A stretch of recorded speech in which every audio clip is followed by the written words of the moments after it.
It's sketchy time! Day 1 is creating an object that represents you, and I got it. I'm known for having a lot of blue hair, so it seems only natural to sketch out my bottles of hair dye.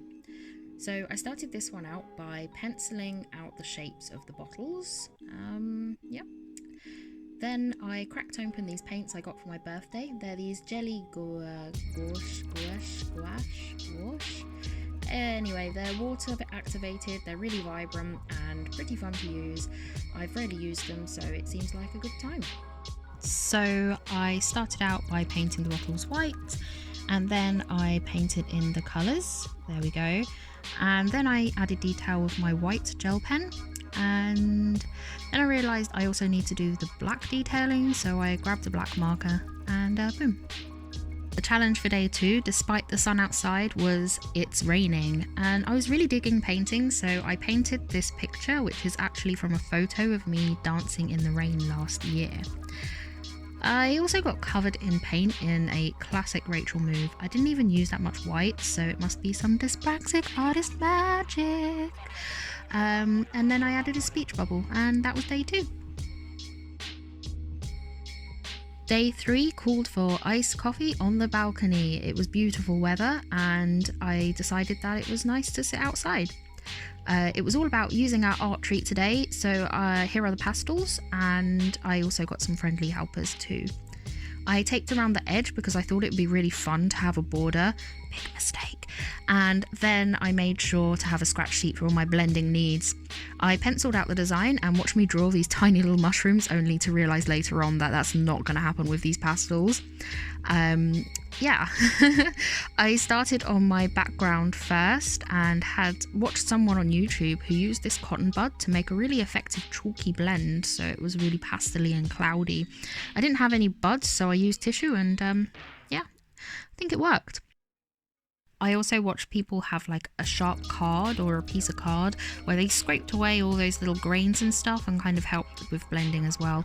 I used this fries to go thing. It didn't really work that well. I could have just stuck with the tissue. My favourite part was actually colouring and detailing the skull. The creamy white and the grey just really worked for me. It just blended really nicely. I added the flower and I took some time detailing, and then I used my trusty white gel pen to make these stars. So I had a bit of a crisis because my tape stripped the paper, but I persevered and it looks pretty cool actually. I like the texture, and it made it look a little bit like a treasure map or something, with the actual drawing being on a separate piece of paper. It looked really cool. Day 4's challenge was up in the air, and it is raining. My plant looks cute though. Oh, so proud. I was going to go out and look at the sky, but instead I started work like every other good artist with a hot tea and existential crisis. Then I got inspired by these old tattoo transfers that I found in my art supply box. Don't know where I got them from, but they're pretty cool.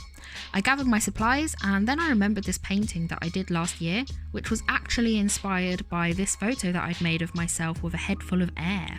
I had my second crisis of the week where my Prussian blue seemed to leak in the box, and it just made a mess. But I made an omelette out of those broken eggs and mixed the blues to make a more nighttime sky rather than the pastel pink I was thinking of. For lunch, I had a second existential crisis. And then I painted some clouds, my face, and some stars. And yeah, I like it. It's day 5 and the sun is out again. And look at all my pretty friends just basking there. Oh. So it's the first colour challenge of the season, and you can only use the colours purple, blue and green. I gathered all my markers in those colours, and then I sacked them off because I found this fabric and this shiny blue thread, and ooh, I did find this green, but forget him, I never used him. Searched for more purple things, and I found this lilac thread, hooped my fabric, and bam, a jellyfish. Used this green wrapper for seaweed, and here's the end product. I hate this purple border, but if I take it off, the paper is going to rip, so oh well. Happy little mistakes. Day 6, we had to make something inspired by one of our favourite movies, and I really wanted to try digital drawing again. I've been dabbling, but I think I'm more of a cover yourself as well as the canvas kind of person, and it has taken me a while to get used to digital drawing. Anyway, one of my favourite movies is The Cabinet of Dr. Caligari. It's actually one of two German Expressionist movies that made me decide I wanted to continue studying film after A-level. I had loads of fun with this actually, especially figuring out the shading, and I love how I managed the eyes and the shadow behind him. Yeah, I think it worked. I've just got to get it printed off somewhere and stick it in, I guess. I also had my vaccine in day 5, so today I felt kind of hungover. Suddenly it was day 7 and we had to do something inspired by the quote, "I shut my eyes so I can see," which was by Paul Gauguin. I decided not to do anything that was super Gauguin-y. I really wanted to just focus on the quote itself and the interesting idea of shutting your eyes to see. All I could think of was sleeping. So I got this really pretty origami paper and I painted myself asleep on it.